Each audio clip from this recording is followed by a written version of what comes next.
Okay. So, మనం ఎక్కడి వరకు చెప్పుకుంటున్నామంటే, భాష అనే విపశ్చిత్ చెప్తున్న కథను చెప్పుకుంటున్నామనమాట. సో, మహర్షి చెప్తాడనమాట. ఏమని అంటే, వాత, పిత్త, కఫ దోషాలు బాగా కలత చెందినప్పుడు ఏందంటే, జీవుడు విచిత్రమైన దృశ్యాలను చూడడం స్టార్ట్ చేస్తాడు. అంటే అవి ఇంబాలెన్స్ అయినప్పుడు. అతనికి ఇట్లా అనిపిస్తదనమాట.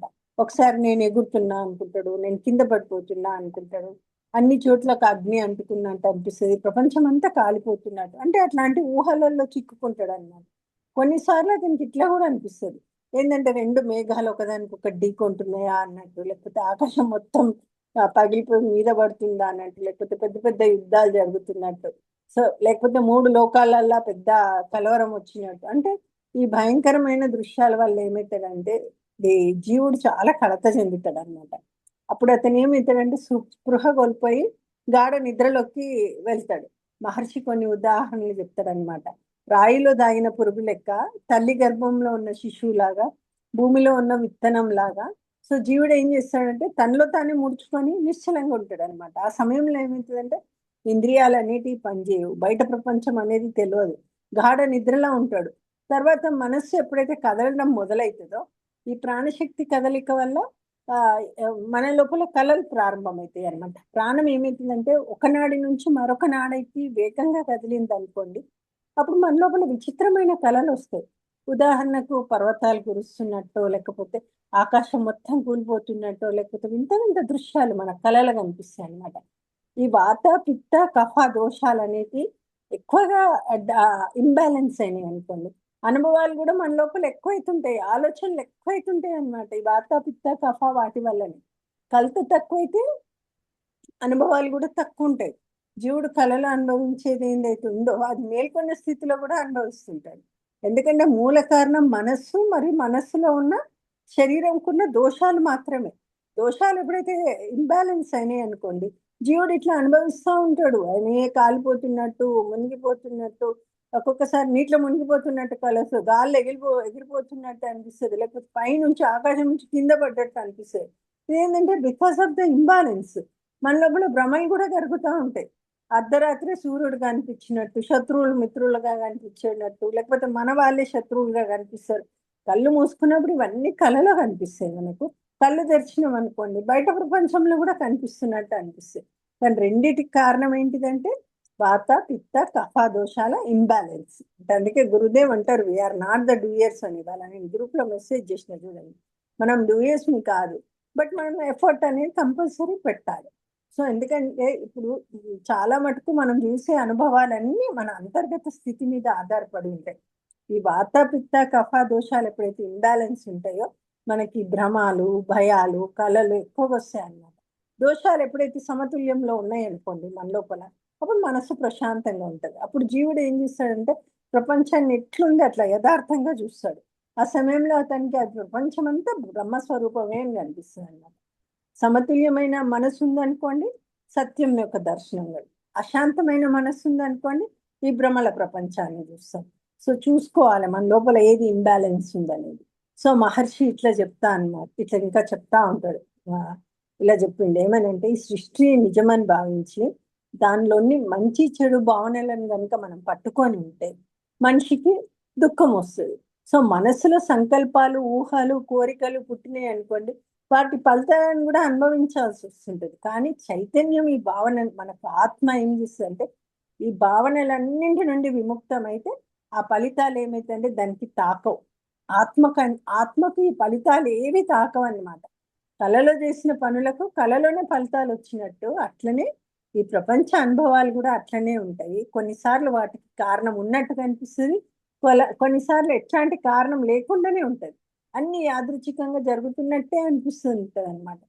ఆ తపస్వి చెప్పిన మాటలు విన్న తర్వాత నాకు జ్ఞానం కలిగింది. అయినా నేను ఆ శరీరాన్ని విడిచి బయటకు రాలేకపోయాను. ఎందుకంటే ఈయన ఆయన హృదయంలో ఉన్నాడు. మనకు గుర్తుంటే ఆ తపస్వి యొక్క హృదయంలో ఉన్నాడీయన. ఎందుకంటే నేను ప్రవేశించిన వ్యక్తి యొక్క హృదయంలోనే నేను చిక్కుకుపోయినాను. ఎంత ప్రయత్నించినా బయటకు రావడం నాకు సాధ్యం కాలేదు. అప్పుడు ఆ తపస్వి ఇట్లా చెప్పినాడనమాట. "నువ్వు ఈ చిన్న శరీరం గాదు. నీవు పరిమితమైన వ్యక్తివి గాదు. నేను ఈ విశాలమైన చైతన్యాన్ని, నేను ఈ అనంత చైతన్యాన్ని" అని అతను ఇంకిట్లా చెప్పిండు ఏమని అంటే, ఒకప్పుడు నువ్వు ఒక జీవి హృదయంలో ప్రవేశించి అతని అనుభవాలను తెలుసుకోవాలని కోరుకున్నావు. అదే ఇప్పుడు నువ్వు అనుభవిస్తున్న ప్రపంచం కూడా అదే. ఇప్పుడు నీ ప్రవేశించిన శరీరం ఉండగా ఒక పెద్ద అగ్ని ప్రమాదం జరిగింది. ఆ అగ్ని నీ అసలు శరీరాన్ని, నువ్వు ప్రవేశించిన ఆ వ్యక్తి శరీరాన్ని రెండింటిని నాశనం చేసేసింది. శరీరాలు నశించినా కూడా నువ్వు శుద్ధ చైతన్యంగా మిగిలిపోయినావు. అందుకే ఇప్పుడు ప్రపంచంలో జీవిస్తున్నట్టుగా అనిపిస్తుంది నీకు. ఈ ప్రపంచం కూడా ఒక పెద్ద కళ లాంటిది. అసలు నీవు మమ్మల్ని చూస్తున్నావు, మేము నిన్ను కళలోని, మేము నీ కళలోని పాత్రలమే. అట్లాగే మేము కూడా నిన్ను మా కళలోని పాత్రగా చూస్తున్నాము. సో అసలు సత్యం ఏంటంటే నీవు, నేను, ఈ ప్రపంచము, ఈ జీవులు ఇవన్నీ కూడా ఆ పరమ చైతన్యంలో ఉద్భవించిన రూపాలే. అది ఎప్పుడైతే ఎక్కడైనా సరే ఉండేది ఒకటే, అదే బ్రహ్మ చైతన్యం. ఆ తర్వాత ఆ తపస్వి ఆ భవిష్యత్తు గురించి ఇట్లా చెప్తాడు అనమాట. కొన్ని సంవత్సరాల తర్వాత ఇక్కడ ఒక భయంకరమైన కరువు వస్తుంది. చాలా మంది బంధువులు మరణిస్తారు. కానీ నీవు నేను మాత్రం దుఃఖించము. ఎందుకంటే మనకు సత్యజ్ఞానం ఉంది. మనకి ఇదంతా ఆ అనంత చైతన్యం అన్న సత్యజ్ఞానం మనకు ఉంది. తర్వాత ఈ ప్రాంతం మొత్తం అడవిగా మారుతుంది. తర్వాత ఒక రోజు ఇక్కడికి ఒక వేటగాడు వస్తాడు. సో అప్పుడు నువ్వు అతనికి జ్ఞానాన్ని బోధిస్తావు. అట్లా ఆ వేటగాడికి నువ్వు గురువు అవుతావు. సో ఇక్కడ ఏంటంటే ప్రపంచం మొత్తం ఒక కళ లాంటిది. శరీరాలు వస్తాయి పోతాయి, చైతన్యం మాత్రం ఎప్పుడు నశించదు అనమాట. నేను ఈ శరీరం అనే భావన ఎప్పుడైతే మనకు కలుగుతుందో అదే బంధనానికి కారణం. నేను ఎప్పుడైతే శుద్ధ చైతన్యమో అని తెలుసుకుంటామో అప్పుడే మనకు ముక్తి అనేది కలుగుతుంది. సో మనం ఒకరం కనిపిస్తున్న పాత్రలమే. అసలు సత్యం ఒక్కటే. మనమంతా ఒక పాత్రలమే. సినిమాల పాత్రలు నటించినట్టు మనం నటిస్తున్నాం. కానీ అసలు సత్యం ఏంటి? మనమా బ్రహ్మశుద్ధ చైతన్యం అన్నమాట. సో ఇంకా వేటగాడు చెప్తా ఉంటాను అనమాట, నేను ఎప్పుడూ ఆత్మలు స్థిరపడతాను, నాకు ఆత్మజ్ఞానం ఎప్పుడు వస్తుంది, ఎట్లా వస్తుంది అని అడుగుతాడు అనమాట వేటగాడు. అప్పుడు ఋషి సమాధానం చెప్తాడు ఏమని అంటే, నువ్వు ఆత్మజ్ఞానం కోసం ప్రయత్నిస్తున్నావు, కానీ ఇంకా నువ్వు నిజమైన జ్ఞానంలో పూర్తిగా స్థిరపడలేదు. ఈ ప్రపంచంలోని బంధనం నుండి బయటపడాలని కోరుకుంటున్నావు, అందుకే తపస్సు చేస్తున్నావు. అట్లా నువ్వు చాలా కాలం అనేక యుగాల పాత తపస్సు చేసినావు. చివరికి భగవంతుడు నీకు ప్రత్యక్షమవుతాడు. అయిన తర్వాత నీకు 3 వరాలు ఇస్తాడు. ఒకటి నీకు దీర్ఘాయుష్యుని ప్రసాదిస్తాడు. ఇంకొకటి మంచి ఆరోగ్యాన్ని ఇస్తాడు. ఇంకొకటి ఆకాశంలో నీకు స్వేచ్ఛగా సంచరించే శక్తిని ఇస్తాడు. అప్పుడు నువ్వేం చేస్తావు అంటే అనేక విశ్వాలను చూస్తావు, లెక్కనేనన్ని లోకాలను అనుభవిస్తావు. చివరికి ఒక గొప్ప సత్యాన్ని గ్రహిస్తావు. ఏమని అంటే, జ్ఞానులకు ఈ సృష్టి అంతా ఒకటే, అది ఒకే బ్రహ్మం. సో అజ్ఞానులకు మాత్రం ఇది అనేక వస్తువుల్లాగా కనిపిస్తుంది. సో ఆ జ్ఞానం వచ్చిన తర్వాత ఏం చేస్తావు అంటే, నువ్వు అప్పుడు నీ శరీరాన్ని విడిచిపెట్టావు. ఈ మహాకాయ శరీరం ఏమవుతుందంటే భూమి పైన పడుతుంది. సో దాని భారంతో నువ్వు పడిన భారంతో భూమే కంపిస్తుంది. కాలరాత్రి దేవి ఆ శరీరాన్ని భక్షించి దాన్ని పవిత్రం చేస్తుంది. తర్వాత నీ జీవుడు ఏం చేస్తాడంటే, నీ లోపల ఉన్న ఆత్మ ఇంకొక అనుభవంలోకి వెళ్తాడు. నీవు ఒక రాజుగా జన్మించినట్లు అనిపిస్తావు. ఆ రాజు పేరు సింధురాజు. సింధురాజు అంటే మీకు గుర్తుండాలి. అప్పుడు విధురథుడు అనే రాజు మీ రాజ్యంపై దండెత్తి వస్తాడు. మీ ఇద్దరి మధ్య ఘోర యుద్ధం జరుగుతుంది. చివరికి నువ్వు అతన్ని ఓడించి ప్రపంచానికి చక్రవర్తి అవుతావు. అప్పుడు నీ మంత్రి నీకు ఒక రహస్యం చెప్తాడు. ఎందుకంటే విధురథుడేమో మనం అప్పుడు చూసిన లీలా స్టోరీలా విధురథుడు మోక్షం కోరుకున్నాడు. సో ఆయన అందుకే యుద్ధంలో ఓడిపోయినాడు. నువ్వు మాత్రం విజయము, రాజ్యము, మళ్ళీ శత్రువులపై గెలుపు కోరుకున్నావు. అందుకే నువ్వు గెలిచినావు. సో మంత్రి మరొక ముఖ్యమైన విషయం కూడా చెప్తాడనమాట. నువ్వు నిన్న చేసిన చెడు పనులను ఈ రోజు చేసిన మంచి పనులతోటి మనం సరిదిద్దుకోవచ్చు. కాబట్టి ఇప్పటి నుండి మంచిని ఆచరించు. ఆ మాటలు విని నువ్వు ఈ మాటలన్నీ విని నువ్వు రాజ్యాన్ని విడిచిపెడతావు. సత్సంగం పొందుతావు. తర్వాత మహాత్ముల సాన్నిధ్యంలో ఉంటావు. చివరకు ఆత్మజ్ఞానం పొంది మోక్షాన్ని పొందుతావు అని చెప్తాడనమాట. బాసుడు చెప్పింది కథ అంతా ఈ కథ విన్నాడు. ఆ కథ చెప్పి అగ్నిదేవుడు అదృశ్యమవుతాడు అనమాట. సో కానీ నేను ఇంకా జింక శరీరంలోనే ఉన్నాను. ఆ సమయంలో ఏమైందంటే దేవేంద్రుడిని వెళ్ళి కలిసినాను. ఆయన నాకు నన్ను నిజ స్వరూపాన్ని గుర్తు చేసిండు. సో ఒక రోజు ఏమైందంటే, ఒక వేటగాడు నన్ను పట్టుకున్నాడు. నన్ను తీసుకొచ్చి రాముడికి పెంపుడు జంతువుగా ఇచ్చినాడు, పెంపుడు జింకలాగా ఇచ్చినాడు. ఇట్లా నేను ఇక్కడికి వచ్చిన రాముడి దగ్గరికి. చివరికి ఏం బోధ చేసంటే, ఈ మాయ చాలా ఆశ్చర్యకరమైనది. ఇది మనసునంతా గందరగోళానికి గురి చేస్తుంది. నిజం అబద్ధం, ఉంది లేదు అనే విరుద్ధ భావనలన్నీ ఇందులో కలిసి ఉన్నాయి. ప్రతి అంగుళము ఆకాశంలో అనేక ప్రపంచాలు ఉన్నాయి. అనేక జీవులు, అనేక సృష్టిలు, లెక్కలేనన్ని సృష్టిలు, ఇవన్నీ మనకు కనిపించవు. అయినా కూడా అవన్నీ ఉన్నాయి. అసలు సత్యం ఏంటంటే బ్రహ్మం ఒకటే సత్యం. విశ్వాలు వస్తుంటాయి పోతుంటాయి, కానీ బ్రహ్మ అనేది ఎప్పటికీ మారదు. ఆత్మ జ్ఞానమే లేకపోతే జీవుడు అనేక జన్మలు, అనేక అనుభవాలు పొందుతాడు. అందుకే కోరికలు ఉన్నాయి మనకంటే సంసారం అనేది కొనసాగుతుంది. ఈ సత్సంగము, జ్ఞానము, విచారణ వల్లనే మనకు మోక్షం అనేది లభిస్తుంది. విశ్వాలన్నీ, అందుకే మనం పర్ఫెక్ట్ మార్గంలో ఉన్నాం. ఈ విశ్వాలన్నీ మాయలో కనిపించే ప్రతిబింబాలే. అంతిమ సత్యం ఒకటే, బ్రహ్మమే ఉంది, మిగిలినదంతా ఒకటే, ఒక తాత్కాలిక అనుభవం మాత్రమే ఇక్కడ అని చెప్తాడనమాట. సో ఇంకా చెప్తాడు వశిష్ఠ మహర్షి, రామ పరమ సత్యం నుండి చూస్తే ఈ ప్రపంచం అంతా మన ఊహల్లా కనిపించే ఒక దృశ్యం లాంటిది. అజ్ఞానం ఉన్నవాడు వస్తువులను వేరువేరుగా చూస్తాడు. జ్ఞాని మాత్రమే ఈ వస్తువుల వెనక ఉన్న పరమ సత్యాన్ని ఒకటే చూస్తాడు అని చెప్తాడనమాట. సో అప్పుడు చెప్తాడనమాట, గాజుకు బంగారానికి వేరు కాదు, అట్లే అలా అనేది సముద్రానికి వేరు కాదు, రవ్వ అనేది నిప్పుకు వేరు కాదు. సో ఇట్లా ఇవన్నీ చెప్తాడనమాట. ఈ బ్రహ్మమే అనేక రూపాల్లాగా కనిపిస్తుంది. నువ్వు చేసే ప్రతి పని కూడా బ్రహ్మస్వరూపమైన చైతన్యంలోనే జరుగుతుంది. బ్రహ్మమే అన్ని రూపాలుగా కనిపిస్తుంది, దానికి వేరే ఇంకొకటి లేదు. నేను బంధనంలో ఉన్నాను, నేను ముక్తుని అవుతాను అనే భావనలు కూడా వదిలేయు. అహంకారం లేకుండా సహజంగా స్వాభావికంగా నీ కర్తవ్యాన్ని చేస్తూ జీవించు రామ అని వశిష్ఠుడు చెప్తాడు అన్నమాట. ఎవరికి? శ్రీరామచంద్రుడికి. తర్వాత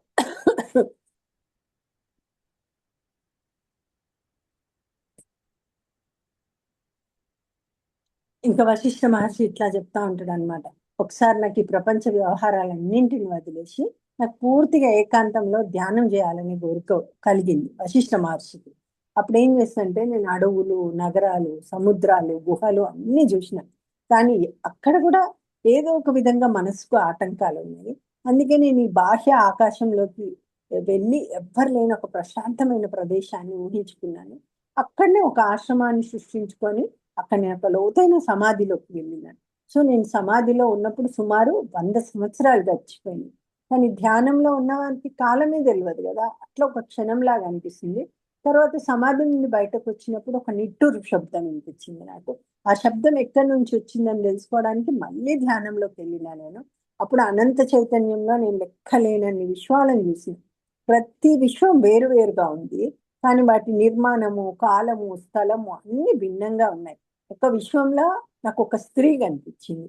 ఆమె నన్ను నమస్కరించింది, కానీ నేను ఆమెను పట్టించుకోకుండా విశాల రహస్యాన్ని పరిశీలించసాగిన నేను ఈ ఆశ్చర్యకరమైన విషయాలు చూసిన. ఏంటంటే కొన్ని లోకాల్లో చంద్రుడు ఉన్నాడు, కానీ చాలా వేడిగా ఉండేవాడు.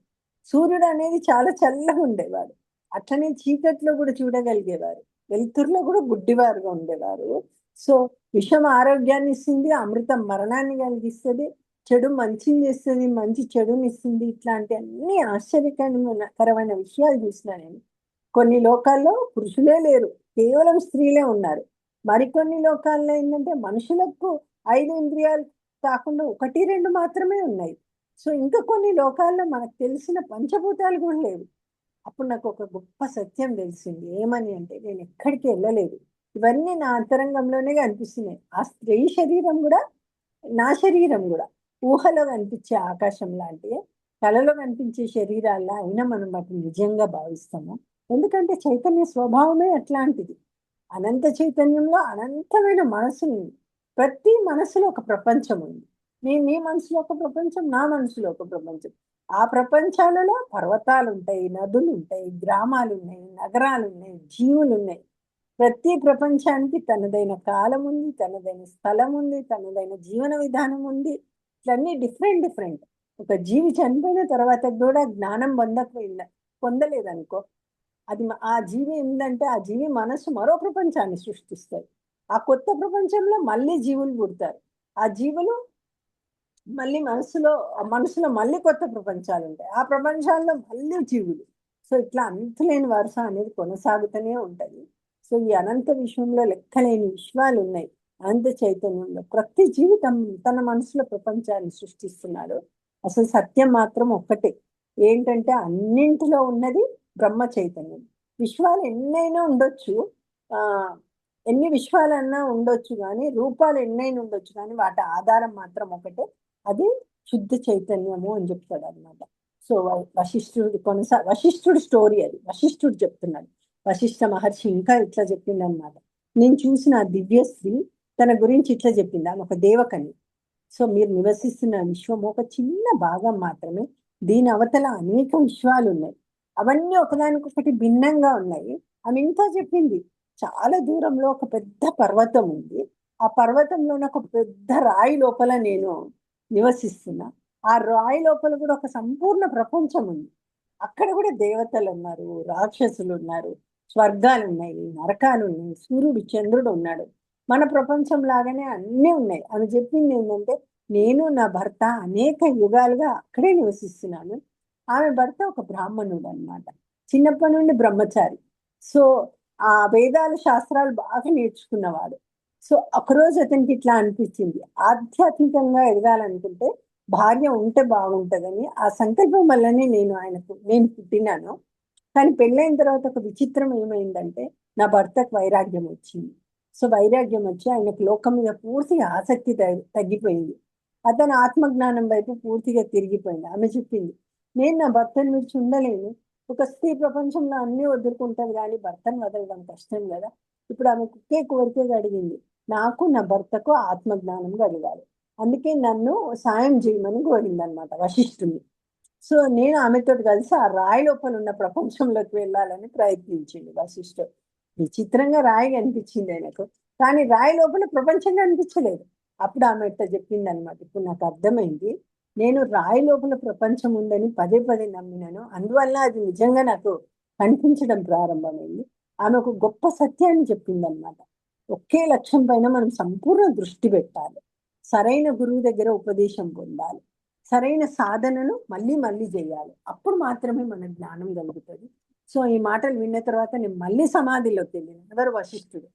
అప్పుడు ఆశ్చర్యకరమైన విషయం తెలిసింది నాకు, ముందు రాయిగా అనిపించింది, ఇప్పుడు అదే శుద్ధ చైతన్యం లాగా చిదాకాశం లాగా అనిపిస్తుంది. అప్పుడు నాకు తెలిసింది ఏంటంటే, ఈ ప్రపంచం అంతా ఒక చైతన్యం, మనం నిజం భావించేది నిజం కాదు, ఇక్కడ నిజమైనది మాత్రం చైతన్యం మాత్రమే.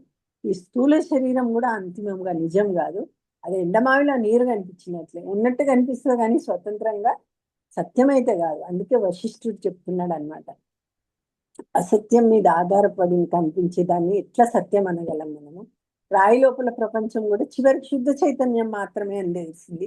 అజ్ఞానులు మాత్రం నేను ఇంకా జ్ఞానం పొందలేదు అనే భావనల ప్రపంచాన్ని నిజమని భావిస్తారు. తర్వాత ఆ దేవకన్య రాయి లోపల ప్రపంచంలోకి ప్రవేశించింది. నేను కూడా ఆమెతో వెళ్ళినాను. అక్కడ ఆ ప్రపంచాన్ని సృష్టించిన వ్యక్తి ఉన్నాడు, ఆమె భర్త. అతను ఏంటంటే లోతైన ధ్యానంలో ఉన్నాడు. ఆమె అతన్ని ధ్యానం నుండి బయటకు తీసుకొచ్చింది. సో అతనికి మళ్ళీ శరీర స్పృహ వచ్చింది, నన్ను గౌరవంగా ఆహ్వానించింది. అప్పుడు నేను వారిద్దరిని ఆత్మజ్ఞానం గురించి ప్రశ్నించడం ప్రారంభించిన. సో అందుకనే ఇక్కడ మనకు మోక్షానికి 3 ప్రధాన సాధనాలు, ఒకటి గురువు యొక్క ఉపదేశము, ఇంకొకటి సరైన ప్రయత్నము, ఇంకొకటి నిరంతర సాధన. సో యోగ వాసిష్టం ఇక్కడ చెప్పే ప్రధాన విషయం ఏంటంటే, నువ్వు చూస్తున్న ప్రపంచం కన్నా దాన్ని చూసే నిజమైన చైతన్యమే నిజమైనది, మనకి ప్రపంచం నిజమైనది కాదు, ఆ చైతన్యం నిజమైనది. అట్లా చాలా వశిష్ఠ మహర్షి ఇంకా కొనసాగించింది అన్నమాట లాస్ట్ చెప్పుకుంది. ఆ రాయిలోని ప్రపంచ సృష్టికర్త ఇట్లా చెప్పింది, నేను ఈ విశ్వ చైతన్యంలో ఏర్పడిన ఒక చిన్న స్పందన మాత్రమే, ఆలోచన, నేను నిజంగా పుట్టలేదు, నేను నాకంటే వేరే దాన్ని చూడడం లేదు అసలు. అతను ఇంక ఇట్లా చెప్పింది, నువ్వు నేను ఈ స్త్రీ అందరం కూడా చైతన్యంలో వచ్చిన ఆలోచనలని, మనము నిజంగా వేర్వేరు వ్యక్తులు కాదు. ఆ తర్వాత ఇంకా ఇట్లా చెప్పింది ఏమని అంటే, ఇప్పుడు నాకు వైరాగ్యం వచ్చింది, ఈ సృష్టి అంతమయ్యే సమయం కూడా దగ్గరకు వచ్చింది, అందుకే నేను అనంత చైతన్యంలో లీనం అవ్వాలనుకుంటున్నాను. అదేవిధంగా అతని భార్యకు కూడా వైరాగ్యం కలిగింది. సో అతను చెప్పాడు, ఏ ఆలోచన పుట్టిందో అది ఒకరోజు అంతమవుతుంది, అలాగే ప్రపంచ భావం కూడా అంతమవుతుంది.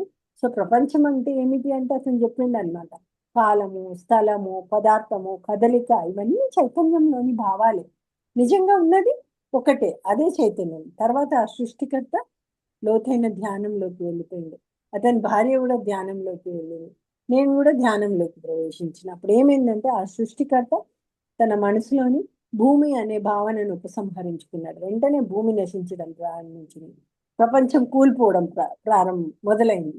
వశిష్ఠుడు చెప్తున్నాడు అనమాట, ప్రకృతి విపత్తులు రావడానికి ముందు ధర్మహీనత అనేది మొదలు పెరుగుతుంది ప్రపంచంలో. భూమి నశించిన తర్వాత ఏమైతుందంటే ఈ నీరు అనేది అన్నింటిని ముంచెత్తుతుంది.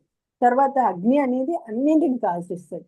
సృష్టికర్త ఏం చేస్తాడంటే తన ప్రాణశక్తిని కూడా ఉపసంహరించుకున్నప్పుడు ఈ గాలి కదలిక కూడా ఆగిపోతాయి. సో ప్రాణం లేకుండా ఏది నిలబడదు కదా. అప్పటి వరకు ఉన్న నక్షత్రాలు, దేవలోకాలు, ఇంద్రుడు అన్ని క్రమంగా అంతరించిపోతాయి. అందుకంటే అవన్నీ సృష్టికర్త చైతన్యంలో భాగమే. చివరికి మిగిలేది ఏంటంటే అదే శాశ్వత చైతన్యం మిగులుతుంది. ఇది మాటల్లో చెప్పలేనిది. వశిష్ఠుడు ఒక ఉదాహరణ ఇస్తాడనమాట. ఏమని అంటే ఒక పర్వతంతో పోలిస్తే ఒక పరమాణువు చాలా చిన్నది. అట్లాగే అనంత బ్రహ్మంతో పోలిస్తే విశ్వం కూడా ఒక చిన్న పరమాణువు లాంటిదే. సృష్టి ఎలా కనిపిస్తుందంటే ఒక స్వప్నంలా, కళల ప్రపంచం కనిపించినట్టు చైతన్యంలో విశ్వం కనిపిస్తుంది. అదే చైతన్యం కాలంగా మారుతుంది. అదే చైతన్యం స్థలంగా, పదార్థంగా, జీవిగా మారుతుంది. అదే చైతన్యం బ్రహ్మగా, విష్ణువుగా, రుద్రుడిగా, పురుగులాగా కూడా మారుతుంది. సో ఇది యోగ వాసిష్టంలోనే అద్భుతమైన భావన అన్నమాట. ఒక చిన్న పరమాణువులోనే మొత్తం విశ్వం ఉంటుంది. అట్లనే ఒక వెంట్రుకలో కూడా ఎన్నో లోకాలు ఉండొచ్చు. 3 లోకాలు ఉండగలవు ఒక వెంట్రుకల. చూడండి, అంటే చైతన్యానికి అసలు పరిమితులు అనేవి. సో వశిష్ఠుడు చెప్తున్నాడు అనమాట ఆ విరాట్ పురుషుడి గురించి. విరాట్ పురుషుడికి 2 శరీరాలు ఉన్నాయి. ఒకటి శుద్ధ చైతన్య శరీరం, ఇంకొకటి ప్రపంచంలో కనిపించే రూప శరీరం. చైతన్య శరీరం ఒకటైతే రూప శరీరం ఒకటి. అతనే ఈ విశ్వాన్ని సృష్టించిండు. అతని విశ్వాన్ని ఒక గుడ్డులాగా చూసి 2 భాగాలుగా విభజించినాడు. పై భాగమేమో స్వర్గము, ఆకాశం, కింది భాగమేమో భూమి. అతని తల అనేది స్వర్గం, అతని పాదాలు అనేది భూమి, మిగతా అవయవాలన్నీ విశ్వంలోని ఇతర భాగాలు అన్నమాట. కానీ అసలు సత్యం ఏమంటే ఇవన్నీ కూడా కేవలం భావనలు మాత్రమే. ఎందుకంటే అతని నిజ స్వరూపమే శుద్ధ చైతన్యం. సో అందుకనే ప్రపంచంలో చైతన్యం పుట్టిన భావన ఉపసంహరించబడితే ప్రపంచం కూడా అంతరించిపోతుంది. సో బ్రహ్మ, విష్ణు, శివుడు అందరు కూడా ఒకే చైతన్యం యొక్క భిన్న రూపాలు వీళ్ళందరూ. సృష్టి అనేది ఒక కళ లాంటిది, శాశ్వతంగా మిగిలేది ఒక్కటే, అదే శుద్ధ చైతన్యం. సో యోగ వాసిష్టం చెప్పేది ఏంటంటే ప్రపంచం అనేది మారుతుంది, భావనలు మారుతుంది, కానీ వాటిని ప్రకాశింపజేసే చైతన్యం మాత్రం ఎప్పటికీ శాశ్వతం అని చెప్తుంది అనమాట. That is a story. So బాగుంది కదా, సృష్టి ఎట్లా జరిగింది అనేది మనకి ఇక్కడ వివరంగా చెప్పింది. So will go tomorrow. Mahender ఒక్కసారి చెప్పండి.